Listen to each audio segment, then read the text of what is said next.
Police তুলে নিয়ে গিয়ে প্রিজন ম্যানে করে থানায় নিয়ে যাচ্ছে। আমরা পুলিশের সিপি জয়েন্ট সিপিকে আমরা মেল করেছিলাম যে আমরা 20 তারিখ থেকে 27 তারিখ পর্যন্ত আমরা কলকাতাতে একটা ওবিসি যে নতুন ওবিসি ওয়াকফ সংশোধনী আইন 2025 বাতিলের দাবি নিয়ে, ওবিসি নিয়ে যে পিছড়ে বর্গের হিন্দু আর মুসলমানদের মধ্যে যে জলঘোলা চলছে, প্রকৃত পিছড়ে বর্গের হিন্দু, প্রকৃত পিছড়ে বর্গের মুসলমান যে ওবিসি থেকে বেনিফিট পাবে সেটা পাচ্ছে না, বারবার কোটফট হয়ে যাচ্ছে। এটা এই দুরবস্থার অবসান ঘটানোর জন্য।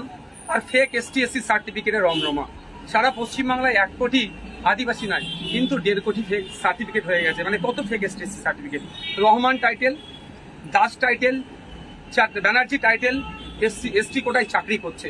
এই অর্থাৎ ফেক ST/SC সার্টিফিকেট বাতিল করতে হবে এই দাবি নিয়ে।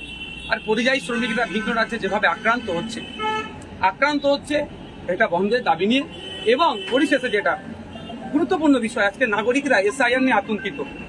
বিহারে আমরা দেখলাম জ্যান্ত মানুষকে, জীবিত মানুষকে মৃত দেখিয়ে ভোটার লিস্ট থেকে নাম কেটে দিচ্ছে। সুতরাং এই SIR নিয়ে নাগরিক হয়রানি আতঙ্ক বন্ধের জন্য আজকে আমাদের কলকাতাতে মেট্রো চ্যানেলে আমাদের একটা ধর্ণা মঞ্চ ছিল 20 থেকে 27। আজকে যখন আমরা টিপু সুলতান থেকে বার হচ্ছিলাম, তিনি DC 3 স্যার আরো সাহেবরা যিনি ছিলেন এসেছিলেন।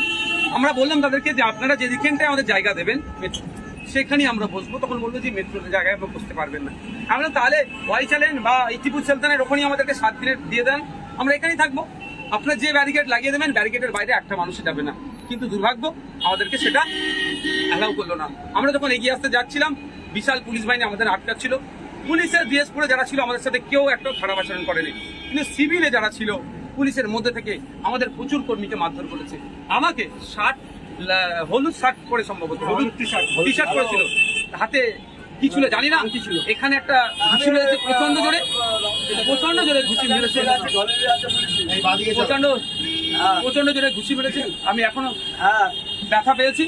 তো আমাদেরকে নিয়ে এসছে। বাংলার মানুষকে বলবো, আন্দোলনটা বিজেপির বিরুদ্ধে, আন্দোলনটা শুভেন্দু অধিকারীদের বিরুদ্ধে। তারপরেও কেন আমাদেরকে রাজ্যের মুখ্যমন্ত্রী আন্দোলন করতে দিচ্ছে না? উনি হুমকি দিচ্ছেন পশ্চিমবাংলায় যে ওয়াকফ নিয়ে আন্দোলন করবে তাকে দেখে দেবে। আমরাও কথা দিচ্ছি আমাদেরকে যে গ্রেফতার করেছে যখনই ছাড়বো আমরা যে ওই মঞ্চে আবার ধর্ণা মঞ্চে বসবো।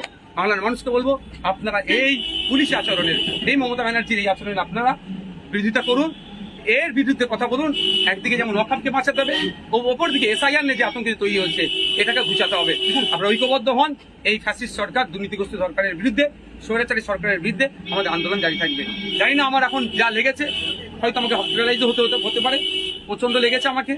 তারপরে বলবো, যারা বাইরে আছেন কেউ আইন হাতে তুলে নেবেন না, শান্তিপূর্ণভাবে আপনারা থাকবেন, মাথা ঠান্ডা করে থাকবেন। এই লড়াই একদিনের লড়াই নয়, এই লড়াই দীর্ঘ লড়াই হবে।